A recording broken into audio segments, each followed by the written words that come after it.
सारिका एका प्रायव्हेट हॉस्पिटलमध्ये नर्स म्हणून लागली होती. आज त्या हॉस्पिटलमधला तिचा पहिलाच दिवस होता. हॉस्पिटल चांगलं 3 मजली होतं, पण का कुणास ठाऊक त्यात इतके पेशंट नव्हते. प्रायव्हेट खोल्यांमध्ये 2-3 आणि जनरल वॉर्डमध्ये 10-1 रुग्ण होते. पहिलाच दिवस असल्याने आज तिला जरा उशीरच झाला. रात्रीचे साधारण 8 वाजले होते. चेंजिंग रूममध्ये आधीच कोणीतरी होतं, म्हणून ती वरच्या मजल्यावर कपडे बदलायला म्हणून गेली. ती पहिल्या मजल्यावर आली. दुसऱ्या मजल्यावर जाणाऱ्या पायऱ्यांवर अंधार होता. ती जरा चाचपतच दुसऱ्या मजल्यावर गेली. त्या मजल्यावर एकही पेशंट नसल्याने कदाचित तिथल्या संपूर्ण पॅसेजची लाईट बंद केली होती. हॉस्पिटल म्हटल्यावर संपूर्ण शांतता. ती जरा घाबरलीच होती. तेव्हाच अचानक कोणीतरी पाठून तिच्या खांद्यावर हात ठेवला. ती दचकली. तिच्या तोंडून किंकाळी निघणारच होती, पण तिने स्वतःला सावरलं. तिने मागे वळून पाहिलं. पाठी कोणीतरी साडी नेसलेली बाई होती. मी जरा चेंज करायला चालले आहे, असं सारिकाने सांगितलं. काही ठिकाणचे नियम फार कडक असतात. इथे तिथे कोणीही कारणाशिवाय गेलेलं काहींना आवडत नाही. त्यातच हिचा आजचा पहिलाच दिवस. त्या बाईंची या गोष्टीला काहीच हरकत नसल्यामुळे ती तेथील एका खोलीत जाऊन कपडे बदलू लागली. सारिका खाली आली. खाली सगळ्या नर्स आणि त्यांच्यासोबत एक साफसफाई करणाऱ्या मावशी बसलेल्या होत्या. काय हो मावशी, तुम्ही तर मला घाबरूनच टाकलत. सारिका त्या मावशीला बोलली. कोणी? मी काय केलं? आताच माझ्या पाठून हळूच वर आला त्या. नाही ग, मी तर कधीपासून इथेच यांच्यासोबत बसून आहे. पण मग तुमच्याशिवाय कोण आहे इथे अजून दुसरं साडी नेसलेलं? अगं पण या इथेच आहेत कधीपासून, एक दुसरी नर्स म्हणाली. तिला बाकीच्यांनी सुद्धा दुजोरा दिला. आज पहिलाच दिवस म्हणून या सगळ्या तिची मस्करी करत असतील असा विचार करून चेहऱ्यावर एक निरागस हास्य आणत ती घरी निघाली. काही दिवस झाले सारिका सारखी दुसऱ्याच मजल्यावर कपडे बदलायला म्हणून जात असे, पण तिला तिथे जाताना बऱ्याचदा कसले ना कसले भास होत. कधी तिला कोणीतरी लपून तिच्याकडे बघत असल्यासारखं वाटे, कधी तिचं लक्ष नसताना एखादी सावली चटकन तिच्या बाजूने गेल्यासारखी तिला वाटे, कधी मांजर भांडताना जसा आवाज येतो साधारण तसाच गुरगुरण्याचा आवाज, विवळण्याचा आवाज तिला येई. एके दिवशी तिने स्टाफमधील काहीतरी विचित्र संभाषण ऐकलं. अगं ये, चल ना माझ्या सोबत वरती. काय? मी नाही, दुसरीला कुणाला घेऊन जा. अरे डॉक्टर ओरडतील ना मला. बरेच दिवस मी दुसऱ्या मजल्यावर साफसफाई नाही केली आणि मला तिथे एकटीला फार भीती वाटते, माहीत आहे ना तुम्हाला. चला ना माझ्यासोबत. सारिकाला नीटसं काही समजलंच नाही, पण तिच्याने राहवलंही गेलं नाही. तिने लगेचच त्या मावशींना त्यांच्यातील संभाषणाबद्दल विचारलं. आधी तर ती काहीही सांगायला तयारच नव्हती, पण सारिकाने हट्टच धरल्यामुळे त्यांनीही सगळं काही सांगून टाकलं. अगं काही महिन्यांपूर्वी एक गरोदर बाई हॉस्पिटलमध्ये ॲडमिट झाली होती. असं म्हटलं जातं की डॉक्टरांच्या निष्काळजीपणामुळे तिचा आणि तिच्या बाळाचा जीव गेला. तेव्हापासून सगळ्या स्टाफना ती बाई दुसऱ्या मजल्यावर फिरताना दिसते. हे सगळं ऐकून सारिकाच्या पायाखालची जमीनच सरकली. ती इतके दिवस एकटीच दुसऱ्या मजल्यावर कपडे बदलायला म्हणून जात होती आणि तिला होणारे ते भास ते सुद्धा खरे होते. सारिका तेव्हापासून जरा सावधच झाली. ती दुसऱ्या मजल्यावर जायचं पूर्णपणे टाळत होती. एके दिवशी तिला तिच्या प्रियकराबरोबर बाहेर सिनेमाला जायचं होतं. आधीच तिला थोडा उशीर झाला होता. चेंजिंग रूममध्येही कोणीतरी गेलं होतं, म्हणून ती शेवटी दुसऱ्या मजल्यावरच गेली. तिथे नेहमीप्रमाणेच अंधार होता. तिने दुसऱ्या मजल्यावरील मोकळ्या पॅसेजची लाईट लावली आणि एका खोलीत ती कपडे बदलायला म्हणून गेली. तिने आतून कडी लावली. खोलीतील ट्यूबलाईटच्या उजेडात दाराजवळ तोंड करून ती कपडे बदलत होती. अचानकच कोणाच्या तरी रडण्याचा आवाज आल्याने ती जागीच थांबली. आवाज तिच्या अगदी जवळून पाठी असलेल्या एका खाटवरून येत होता. कोणीतरी हुंदके देत रडत होतं. सारिका त्या खोलीतच नाही तर संपूर्ण दुसऱ्या मजल्यावर एकटीच होती. ती फार घाबरली. तरीही तिने थोडं धाडस करून मागे पाहिलं. तिच्या समोर खाटेवर एक बाई रक्ताळलेल्या तिच्या अर्भकाला मांडीवर घेऊन डोकं खाली करून रडत होती. सारिकाला काहीही करून आता इथून बाहेर पडायचं होतं. ती हळूहळू मागे दरवाजाजवळ सरकू लागली. तेवढ्यातच त्या बाईने वर सारिकाजवळ पाहिलं. त्या बाईच्या चेहऱ्यावर डोळेच नव्हते, तिथे फक्त काळी खोबण होती.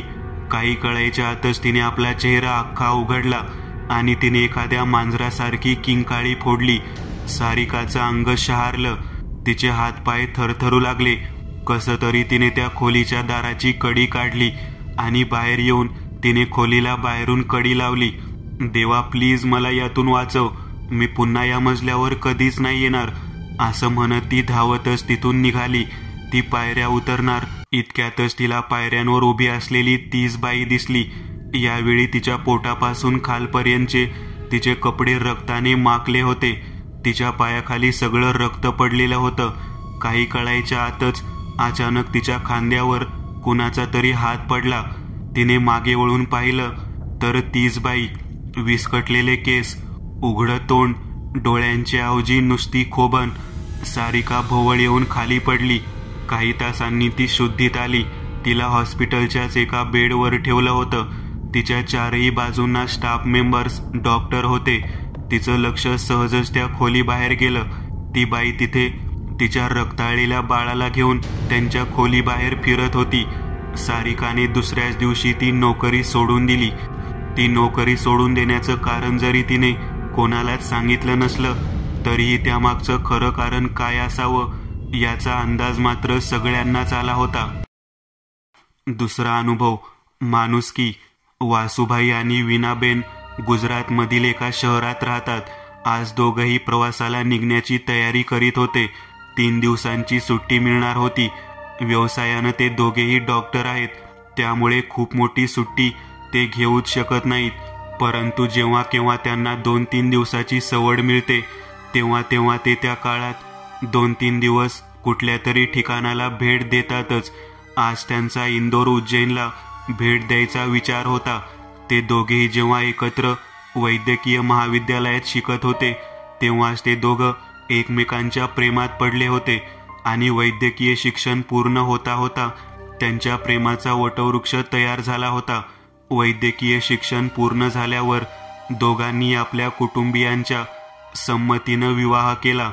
आता विवाहाला 2 वर्ष झालेली आहेत, पण अजून तरी ते दोघांचे 3 झालेले नाहीत. म्हणूनच फुरसत मिळाली की ते कुठेतरी प्रवासाला जाऊन येतात. दोघांनाही प्रवास करायला भारीच आवडतंही. विवाहानंतर दोघांनी बँकेचं कर्ज घेऊन आपापली इस्पितळ थाटली आहेत. वीणाबेन स्त्रीरोग विशेषज्ञ आहेत तर वासुबाई MD आहेत.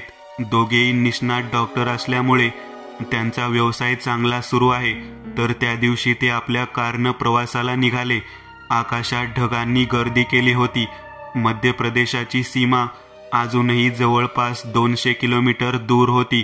तेव्हाच पावसाला सुरुवात झाली होती. सीमेच्या 40 किमी आधीच एक छोटं शहर पार करण्यासाठी त्यांना बराच उशीर झाला. रस्त्यावरील चिखल आणि वाहनांची गर्दी यातून कसाबसा रस्ता काढत ते मध्य प्रदेशाच्या सीमेकडे जाऊ लागले. संध्याकाळचं जेवण मध्य प्रदेशातील एखाद्या गावामध्ये उरकण्याचा त्यांचा विचार होता, परंतु पावसामुळे त्यांना उशीर होत होता. आता दुपारच्या चहाची वेळ झाली होती. मध्य प्रदेशातील ते शेवटचं छोटं शहर ओलांडून त्यांची कार 4 ते 5 किलोमीटरवर पोहोचली असेल नसेल इतक्यात त्यांना रस्त्याच्या लगत असलेलं एक छोटंसं घर दिसलं. त्या घराच्या बाहेर वेफर्सची पाकिटे लटकलेली होती. हे बहुधा एखादं छोटेखानी हॉटेल असावं असं त्यांना वाटलं. वासुबाईनं त्या ठिकाणी आपली कार थांबवली. ते दुकानावर गेले, परंतु समोर कुणीच नव्हतं. त्यांनी आवाज दिला. घरातून एक महिला बाहेर आली. तिने विचारलं, काय हवंय भाई आपल्याला? वासुबाईनं वेफर्सची 2 पाकिटं घेतली आणि ते म्हणाले, ताई जरा 2 कप चहा बनवून देता का? जरा लवकर आहे, आम्हाला अजून बरंच दूर जायचं आहे. ती हो म्हणाली. पाकिटं घेऊन वासुबाई कारमध्ये जाऊन बसले. दोघांनी वेफर्सचाच नाश्ता केला. अजूनपर्यंत चहा आला नव्हता. दोघंही कारमधून बाहेर निघून दुकानासमोर ठेवलेल्या खुर्च्यांवर जाऊन बसले. वासुबाईनं फिरून आवाज दिला. इतक्यात घरातील ती महिला आतून बाहेर आली आणि म्हणाली, माफ करा हां, परसात तुळशी आणायला गेले होते. तुळशीची पानं आणायला वेळ लागला. आता लगेच चहा बनवून देते.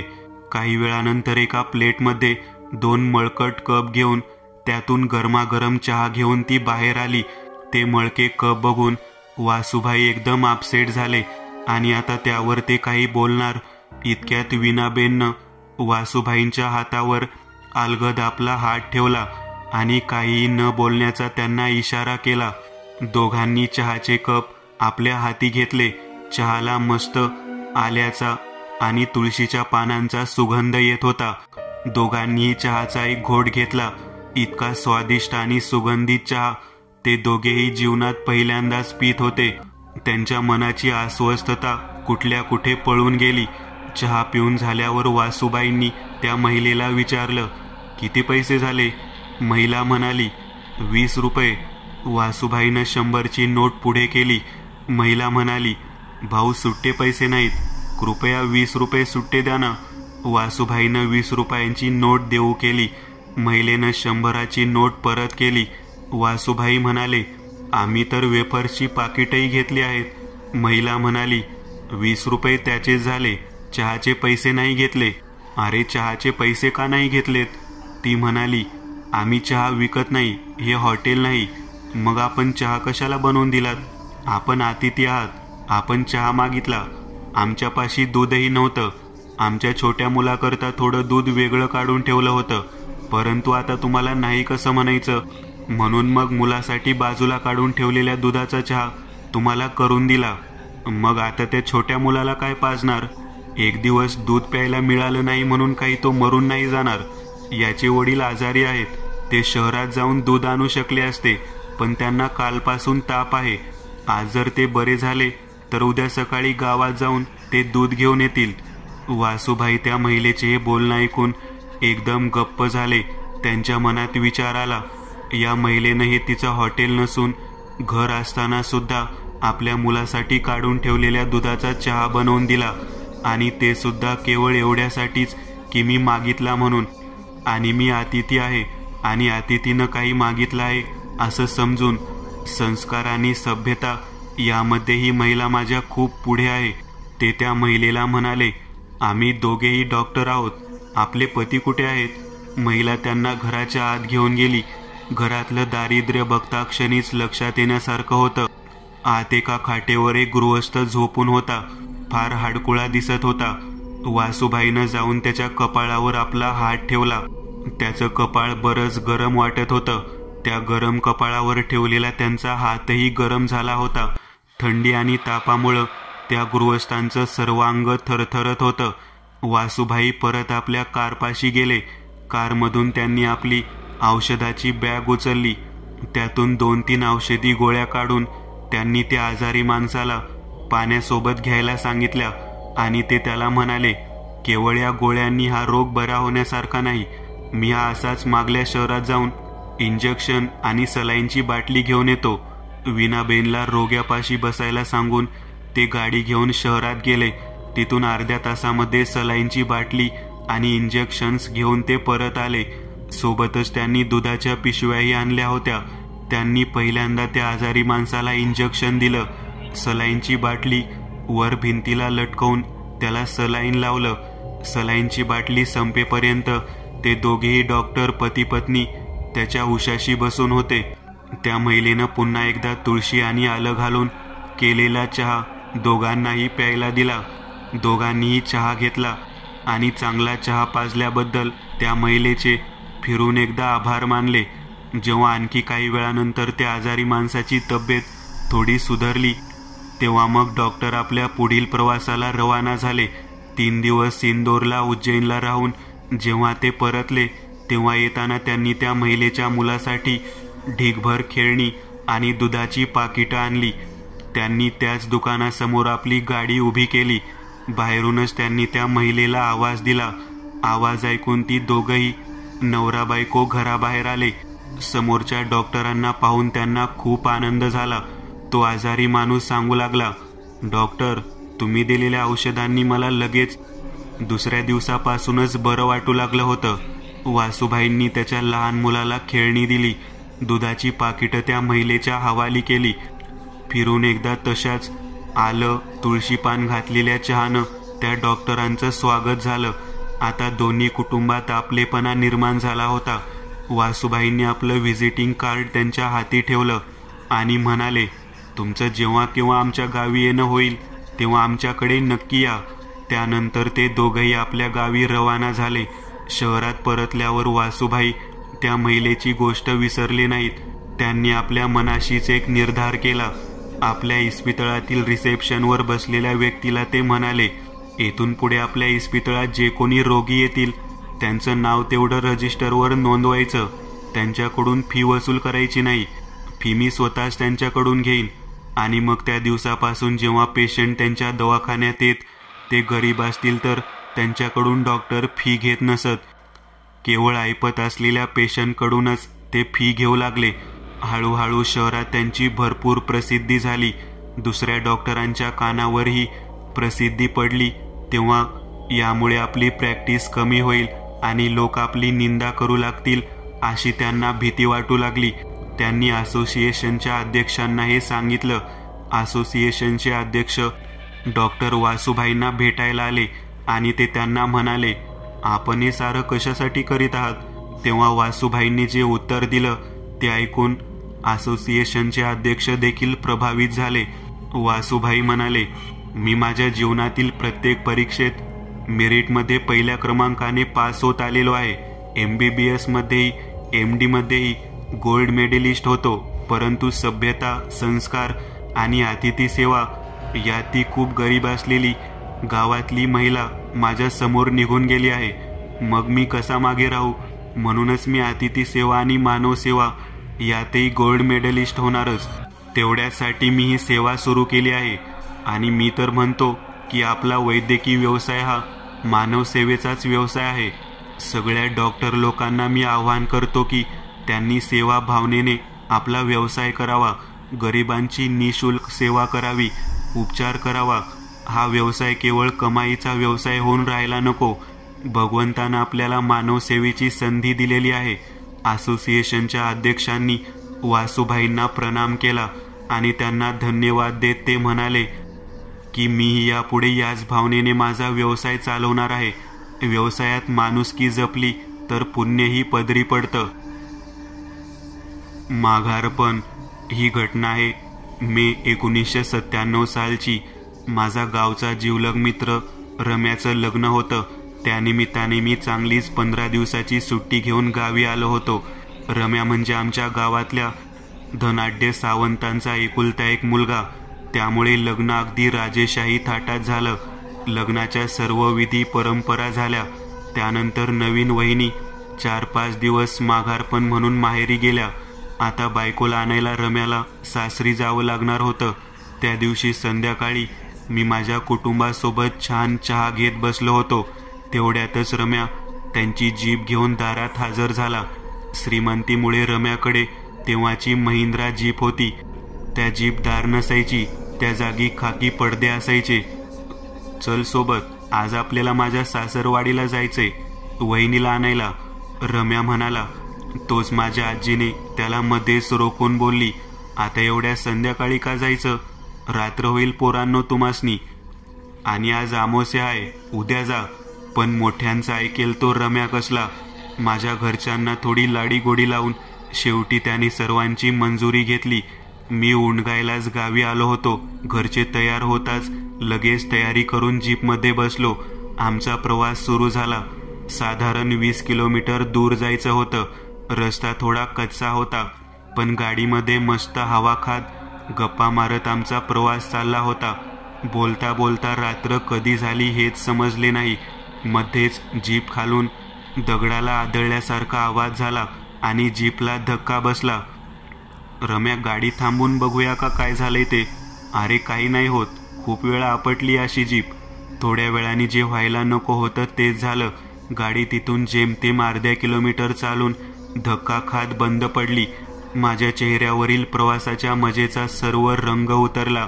रम्या संपूर्ण गावरान असल्यामुळे बिंदास्त जीपच्या खाली उतरला. मला खाली उतरायला सांगितलं. माझ्या हातात रम्याने टॉर्च दिला आणि जीपचे बॉनेट उघडून जीपची डागडुजी करू लागला. मी आतून थोडा घाबरलो होतो, पण चेहऱ्यावर तसं दाखवत नव्हतो.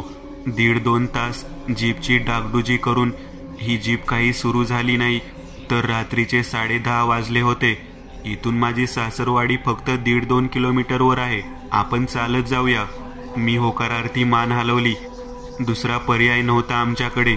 जीपच्या डागडुजीमध्ये मग्न असल्यामुळे अजूनपर्यंत सभोवतालच्या वातावरणाकडे लक्ष गेलं नव्हतं. ते आता आम्हाला चांगलंच जाणवत होतं. थंडगार शांत हवा, नीरव शांतता, मध्येच दुरून कुत्र्यांच्या रडण्याचा येणारा आवाज आणि आमोसेचा तो गडद काळाकुट काळोख. रातकिड्यांची किरकिर ही आता थांबली होती. माझ्या पोटात भीतीचा गोळा आला होता. या अशा भयानक वातावरणातून आम्ही दोघंच टॉर्चच्या उजेडात पायपीट करत होतो. एका बाजूला घनदाट जंगल आणि दुसऱ्या बाजूला शेत जमीन होती. ही भीती कमी व्हावी म्हणून आम्ही गप्पा मारत चाललो होतो. मला जाणवलं बोलतोय फक्त मी. रम्या माझ्या बोलण्याला फक्त हुंकार देत होता. अचानक रम्याने चालण्याचा वेग वाढवला. थोड्या वेळाने मला असं जाणवलं की आम्हा दोघांच्या मागून अजून कोणीतरी तिसरं चालतंय. मी मागे वळून बघणार तोच. मागं बघू नकोस. भीतीमुळे माझ्या शरीरातून भर थंडीत घामाच्या धारा वाहू लागल्या होत्या. तसा मी पण माझा वेग वाढवला. अचानक सळसळ आवाज करत कोणीतरी वेगाने धावत जंगलात गेल्यासारखं जाणवलं. हृदय धडधड करत आता झटका येतो की काय असं झालं होतं. जीवाच्या आकांताने आम्ही दोघं झपाझप पावले टाकू लागलो. एवढ्या जोरात आणि एवढा वेळ चालून सुद्धा गाव येत नाही.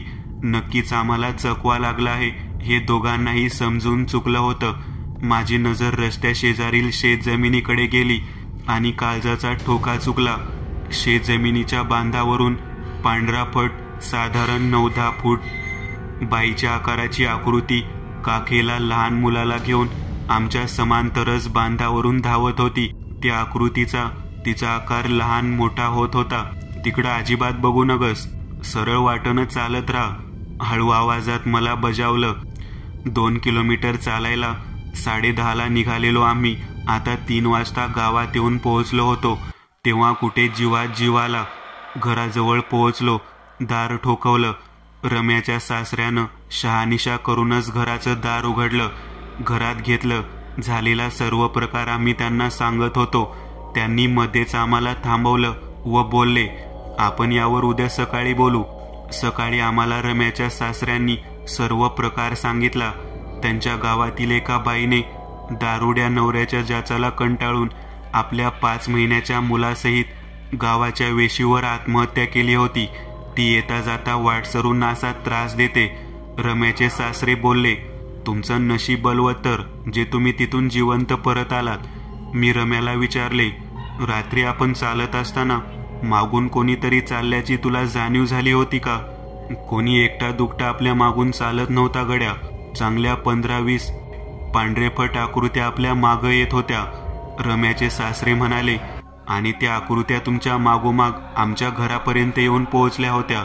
रात्री बोलताना माझं लक्ष खिडकीकडे गेलं आणि खिडकीच्या बाहेर 15-20 पांढरेपट्टे आकृत्या एकटक आपल्याकडे घरात डोकावत बघत होत्या.